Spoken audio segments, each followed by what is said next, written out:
चुड़ैल पार्ट 1। ऊंची ऊंची पहाड़ियों और घने जंगल से घिरा हुआ भैरवगढ़ गांव काली पहाड़ी के ठीक पीछे था। काली पहाड़ी यानी मौत का घर। भैरवगढ़ गांव तक पहुंचने का रास्ता बेहद दुर्गम था। लगभग 24 घंटे घने तूफान और तेज हवाओं की वजह से वहां के वीराने माहौल की कहानियां लोगों के दिलों को दहला देती थी। ऐसे बहुत कम लोग थे जो भैरवगढ़ गांव तक जाने की हिम्मत करते थे। लोगों का कहना था कि इस गांव के आसपास बुरी आत्माओं का साया मंडराता है। गांव के रहने वाले लोगों ने वैसे तो अपनी आंखों से किसी बुरी आत्मा या साये को नहीं देखा था, लेकिन गांव का बच्चा बच्चा इस बात को महसूस कर सकता था कि गांव के ऊपर कोई तो खौफनाक साया मंडरा रहा है।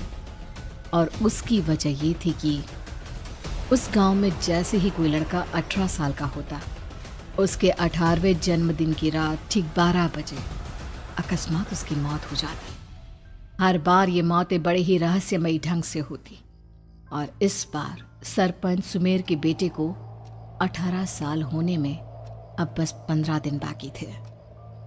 अजी सुनते हैं, हमारा बेटा भी कुछ दिन बाद 18 साल का हो जाएगा। कहीं वो डायन उसे भी खा गई तो। कैसी बातें कर रही हो? जब वो इस गांव में ही नहीं है तो कोई भी डायन या बुरा साया उसका कैसे कुछ बिगाड़ सकता है? उसे कुछ नहीं होगा। हाँ जानती हूँ, आपने उसे पढ़ाई के बहाने इस गांव से बाहर निकाल शहर भेज दिया है, लेकिन ये भी तो सच है ना कि वो बार बार यहाँ आने की जिद करता रहता है। वो चाहे कितनी भी जिद कर ले जानकी, पर मैं उसे इस गांव में कभी वापस नहीं आने दूंगा। मैं नहीं चाहता कि गांव के दूसरे लड़कों की तरह मेरे बेटे की भी अजीबोगरीब ढंग से मौत हो जाए।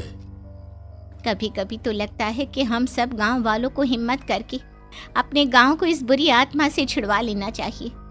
लेकिन कौन जानता है आखिर वो खतरनाक साया किसका है? वो काली आत्मा कौन है जो रातों रात हमारे गांव के लड़कों को निगल जाती है? सुमेर और जानकी जब ये सारी बातें कर रहे थे तब रात के लगभग 10 बज चुके थे और हर रात की तरह भैरवगढ़ गांव एक भयानक काले तूफान की आगोश में था। बाहर चल रही तेज हवाएं और बारिश के बीच कभी कभी ऐसा लगता जैसे कोई बुरी तरह से चीख रहा है। किसी के तड़पने और चीखने की आवाज़ें गांव के कानों में बार बार टकराती, पर वहां रहने वाले किसी भी औरत या आदमी के अंदर इतना साहस नहीं था कि वो अपने घर से बाहर कदम रख के उन आवाज़ों तक पहुंच सके। सो जाओ जानकी और घर के खिड़की दरवाजे कसकर बंद कर दो। अब जानकी सब खिड़कियां ठीक से बंद करने ही लगती है कि तभी उसे अपने घर के दरवाजे पर जोर जोर से खटखटाने की आवाज़ें सुनाई देती है। इन